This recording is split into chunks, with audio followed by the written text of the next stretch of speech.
Nagyon sok felhasználó keres garázsvédelemre megoldást, hiszen ott akár a járművek, akár az ott tárolt értékek nagyon sok millióra rúghatnak, és olyan komplex megoldásra van szükségük, ahol a vagyonvédelmet, a fűtésvezérlést, a kameraképnek a jeltovábbítását és az egyéb vezérléseket meg tudják oldani. Most egy ilyen példát fogok nektek bemutatni.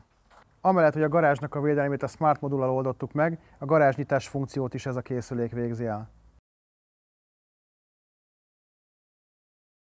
A vagyonvédelmi funkciókat a garázsajtó nyitásérzékelője, mozgásérzékelő látja el, valamint kiegészült ez a rendszer egy füstérzékelővel arra az esetre, hogyha esetlegesen egy tűz keletkezne. Egyre több ilyen garázsnál jelentkezik igényként, hogy elektromos kerékpárt, rollert, vagy esetleg elektromos autót töltenek, tehát a tűz elleni védekezés az nagyon fontos ezekben a helyzetekben. Ezzel a Smart modullal azt is meg tudjuk oldani, hogy a füstérzékelőnek a jeleit továbbítsa számunkra, vagy akár egy beavatkozó egységnek, például a tűzoltóságnak. A garázs fűtéséről egy vezérelt hősugárzó gondoskodik, itt nincs képítve más fűtési mód, egy hőérzékelőt raktunk föl ehhez az eszközhöz. Természetesen az alkalmazásban fogjuk látni a garázsnak mindig a pillanatnyi hőmérséklet állapotát, és úgy lehet beállítani, hogy a temperálás az 5 és 15 fok között fogja tartani ezt a helyiséget.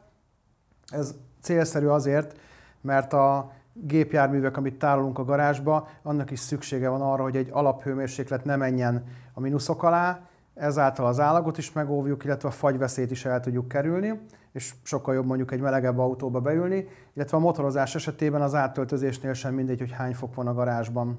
Mind a telefonos alkalmazásban, mind a számítógépen meg tudjuk nézni az érzékelők pillanatnyi állapotát, tehát például az, hogyha a garázsajtó nyitva van,